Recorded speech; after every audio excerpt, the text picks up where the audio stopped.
దేవునికి స్తోత్రం. అరుణోదయపు దేవుని వాగ్దానం, నేటి దినాన దేవుని వాగ్దానం యెషయా గ్రంథం 60వ అధ్యాయము 20వ వచనము, రెండో లైను.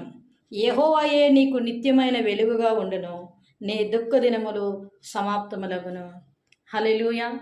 ఈ యొక్క ఉదయకాల సమయంలో దేవుడు నీతో మాట్లాడుతూ ఉన్నాడు.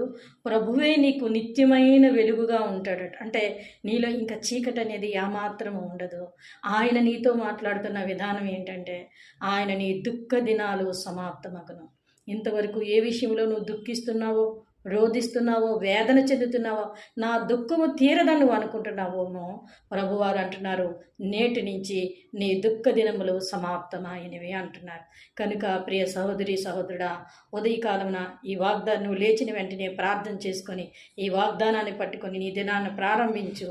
దేవుడు నీ దుఃఖ దినములు సమాప్తం చేసి నిన్ను ఆశీర్వదిస్తారు. ఆమేన్.